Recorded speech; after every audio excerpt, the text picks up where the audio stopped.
Maryam tak datang. Tak apa, tajuk ni kan dah belajar. Bismillah je. Baca doa bismillah. Ada Amma masuk.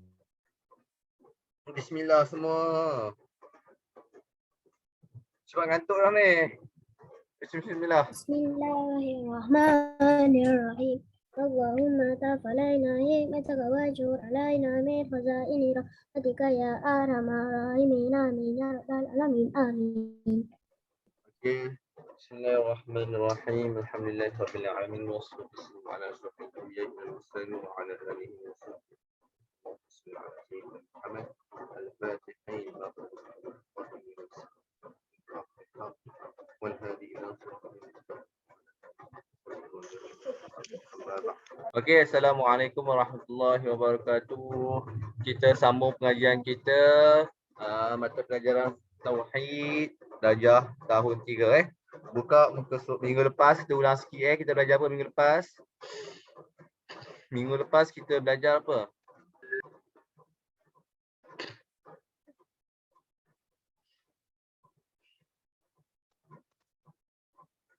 Minggu lepas kita belajar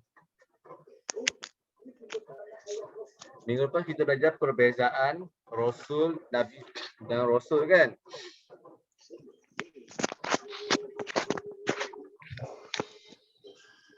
Minggu lepas kita belajar perbezaan Nabi dan Rasul. Jadinya minggu ni kita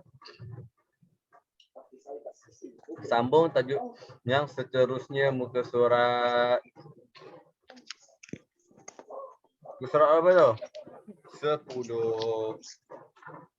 Iaitu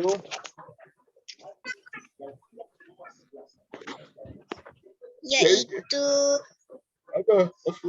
Rasul Ulul Azmi ataupun Rasul Ulul Azmi. Nah, tajuk ni kita dah belajar kan, jadinya kita buat ulangan tajuk kita.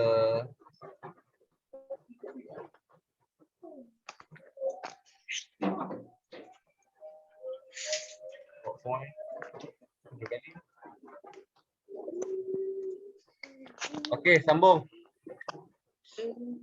Hari ni kita akan belajar hujan lebat tu.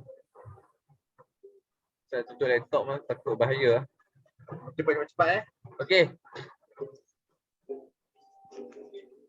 Okey, kita tengok apakah yang dimaksudkan dengan Rasul Ulul Azmi. Ingat Rasul ada 25 orang. Lepas tu dia ada pula dalam dia punya bahagian dia ataupun dia punya bahagian dia Rasul ada nama Rasul Ulul Azmi. Kita tengok apakah yang dimaksudkan dengan Rasul Ulul Azmi itu apa. Tengok dia punya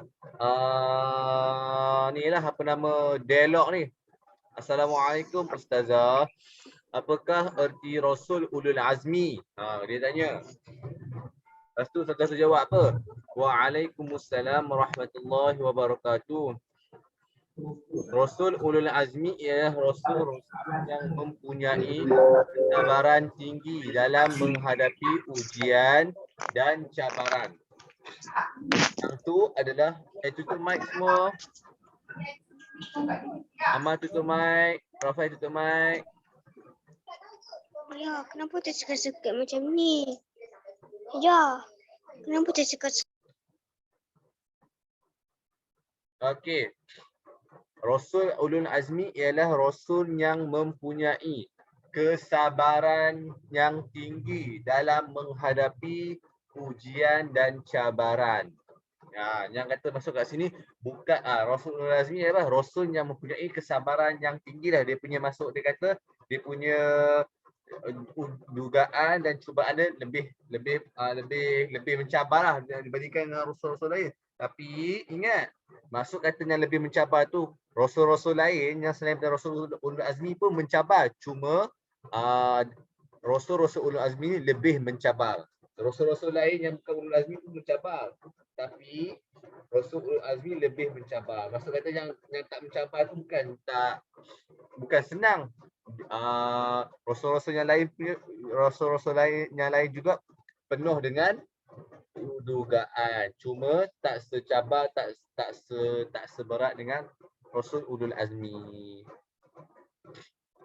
Okey, tengok siapakah Rasul yang mendapat gelaran Ulul Azmi. Ulul Azmi. Tengok.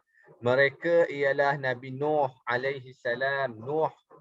Kita tengok kisah Nabi Nuh ni apa? Yang kena dia berdakwah selama 950 tahun. Dia berdakwah selama 950 tahun. Anak dan bini dia pun tak masuk Islam. Anak apa tu? Anak dan isteri dia pun tidak menerima apa, tidak menerima seruan dia. Tu antara dia punya cubaan yang mencabar lah kita katakan. Yang seterusnya, Nabi Ibrahim alaihi salam. Nabi Ibrahim antara dia punya cubaan yang mencabar ataupun dugaan dia apa? Ujian dia kena sembelih anak dia sendiri kan, yang Allah perintahkan dia sembelih Nabi Allah Ismail alaihi salam tu kan.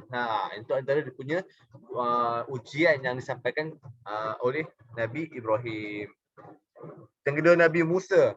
Nabi Musa hidup pada zaman Firaun. Kita tahu kan Firaun dia punya Firaun ni, kalau kita nak cerita pasal dia ni, kita katakan iblis sendiri terkejut dengan kita katakan dengan Firaun lah. Sebab apa? Iblis walaupun dia tu tak taat kepada Allah kan, tapi iblis terkejut dengan pernyataan Firaun. Kenapa? Firaun kata apa? Firaun mengaku kata dia Tuhan. Iblis pun terkejut.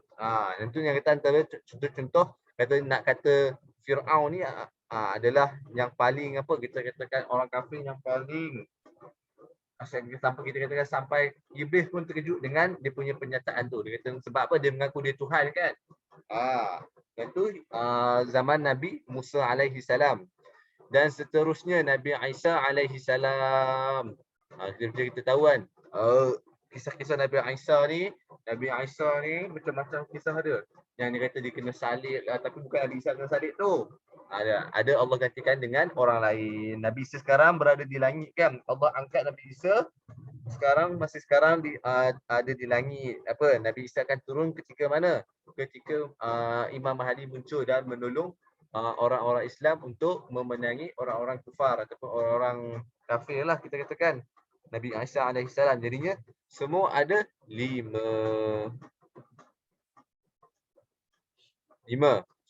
Nuh. Ustaz itu Ustaz bagi clue macam mana tah? Nak ingat tu. Nimim.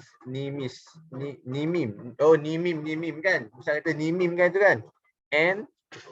Contoh Ustaz kata nak senang ingat tu macam mana? Nimim. Kan? Nimim N untuk Nuh. M untuk Nuh. Lepas tu I untuk Ibrahim. Ini antara kita panggil antara formula senang ingat lah. I untuk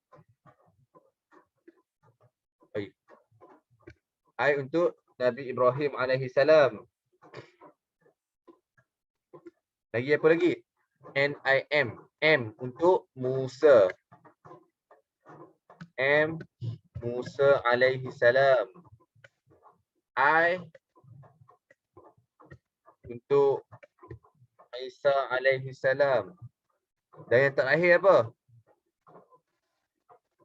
M untuk Muhammad sallallahu alaihi wasallam. Nabi kita untuk Muhammad.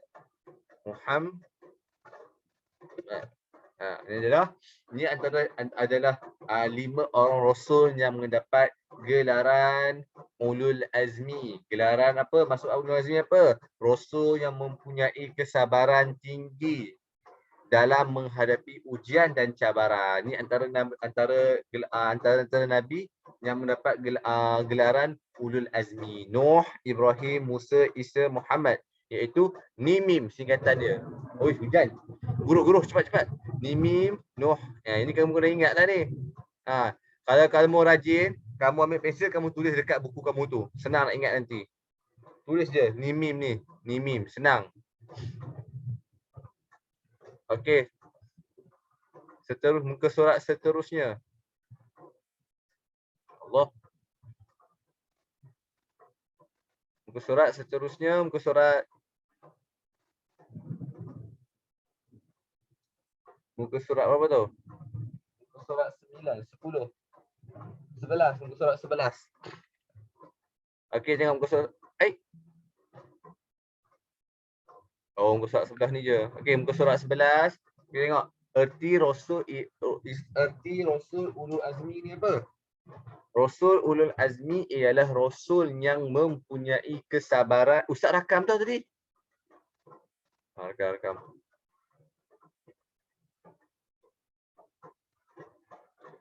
Cepat-cepat hujan. Erti Rasul Ulul Azmi ialah Rasul yang mempunyai kesabaran tinggi dalam menghadapi ujian dan cabaran berat ketika berdakwah kepada umat dan kaum mereka. Ini antara maksud ataupun pengertian Rasul Ulul Azmi. Nanti kalau periksa, kamu kena ingatlah Rasul Ulul Azmi ialah apa? Rasul yang mempunyai ni kesabaran tinggi dalam menghadapi ujian dan cabaran berat ketika berdakwah kepada umat dan kaum mereka. Ni nama-nama Rasul Ulul Azmi. Nabi Nuh alaihi salam, Nabi Ibrahim, Nabi Musa alaihi salam dan Nabi Isa dan Nabi Muhammad sallallahu alaihi wasallam. Yang tu adalah kita katakan pengertian ataupun makna Rasul-Rasul Ulul Azmi. Okey. Maka habis dah lah kan. Kita cuba buat latihan tengok juga. Nabi Muhammad pernah dibaling dengan batu dan najis oleh orang-orang kafir Quraisy.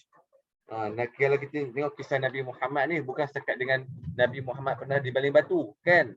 Kita tahu Nabi Muhammad pernah apa? Dibaling tahi oleh orang-orang kafir. Kalau cuba bayangkan kalau orang baling tahi kita nak buat apa? Nabi Muhammad bila mana orang-orang kafir baling tahi kat dia bersabar, kan? Dia apa tak kata? Menunjukkan dia punya ujian dia mencabar ataupun berat lah kita kata ujian Nabi Muhammad ni. Kalau ikutkan Nabi Nuh alaihi salam, masa Allah perintahkan dia, masa Nabi Nuh buat bahtera kat besar atas bukit tu, kan? Orang-orang kafir buat apa? Orang kafir pergi berak atas punya kapal. Kalau nak jadikan cerita ni kan, orang-orang kafir, orang-orang yang tak taat pada Allah pergi berak atas kapal yang bahtera yang Nabi Nuh tengah bina tu, kan. Jadinya kebetulan pada masa tu, kan, zaman Nabi Nuh tu penyakit kita kata kusta ke sopak, penyakit kulit masa tu tengah berleluasa, tengah jadi kes banyak lah kita kata penyakit kulit tu. Lepas tu Allah apa? Kan dia orang berak atas kapal Nabi Nuh tu, kan, bahtera Nabi Nuh tu. Maka seorang kafir tengah berak, lepas tu tiba-tiba dia tergelincir atas kapal Nabi Nuh tu. Lepas badan dia penuh dengan tahi tu, balik-balik dia basuh dengan kuasa Allah, maka sembuhlah penyakit kulit dia tu. Lepas tu dia bagi tahu habis semua kawan-kawan dia tu, orang-orang kafir lain pergi, dia kata ubat untuk penyakit kulit adalah tahi yang berada di kapal Nabi Nuh. Maka semua pergi kutip tahi-tahi balik atas kapal Nabi Nuh tu. Maka bersih baliklah kapal Nabi Nuh, kapal bahtera Nabi Nuh tu. Yang tu nak katakan antara kisah-kisah yang Nabi Nuh perlu tempuhi ataupun yang berlaku pada zaman Nabi Nuh. Zaman Nabi apa lagi? Zaman Nabi Ibrahim. Nabi Ibrahim saya tadi lah. Jadi kena sembelih Nabi Ismail tu, kan. Allah perintahkan dia, kan. Tapi Allah tukarkan Nabi Ismail dengan seekor kibas. Lepas tu Nabi Musa, Nabi Fir'aun, Nabi Isa AS, zaman yang kita kata zaman tengah mencabar juga. Nabi Isa kitab dia apa? Injil. Musa Taurat. Ibrahim Suhuf Ibrahim. Lepas tu Nuh zaman ada kitab zaman dia. Nabi Muhammad Al-Quran lah. Habis dah lah, kan? Habis dah semua. Wallahu a'lam. Sikit je tajuk ni. Nanti kita tajuk yang kedua pula. Loh, Mariam. Habis dah lah. Dah habis. Dah habis, Faham dah ke? Siapa tak faham? Buka speaker. Buka ni semua. Siapa tak faham lagi tentang Rasul Ulul Azmi? Rafael dah faham ke maksud Rasul Ulul Azmi apa? Rafael dah faham ke? Rafael, Omar dah faham maksud Rasul Ulul Azmi? Amadawish baring ke tu? Ha? Ifah dah faham ke Ifah maksud Rasul Ulul Azmi? Uwais, siapa tak faham lagi? Angkat tangan. Siapa tak faham buka, Ustaz ulang. Buka mikrofon. Ya, Siapa? faham. Semua faham dah ke? Maksud Rasul Ulul Azmi. Ingat, Rasul Ulul Azmi ni Rasul yang apa? Gelaran yang Allah berikan kepada 5 orang Rasul ini. Apa? Sebab apa? Mereka apa? Mempunyai Rasul-Rasul yang mempunyai kesabaran yang tinggi dah. Kita katakan ujian pada zaman dia tu lebih mencabar dan lebih apa? Lebih mencabar dan lebih apa? Lebih mencabar dan berat lah kita kan. Ujian dia lebih mencabar dan berat. Rasul-Rasul Ulul Azmi ni. Jadi dia Rasul-Rasul ni mempunyai kesabaran yang amat tinggi. Okey semua, faham? Habis dah lah. Nak latihan ke? Tak payah kot. Tajuk dia sikit je. Habis dah. Minggu depan kita belajar masuk tajuk hujan kat sini. Ustaz tak beranilah takut. Tak habis. Guruh kat sini. Guruh kuat kat sini. Minggu depan kita masuk ta'ak pada Rasulullah SAW pula. Okey semua. Wallahu a'lamu bis-shawab. Okey baca doa ambil belajar semua. Bismillah. Bismillahirrahmanirrahim. Allahumma inni astaghfiruka ma 'allamtani farju ilayya fi waqti hadati wa la Okey jumpa. Kerja sekolah tak ada Kerja sekolah tak ada. Ustaz. Ustaz. Okey assalamualaikum.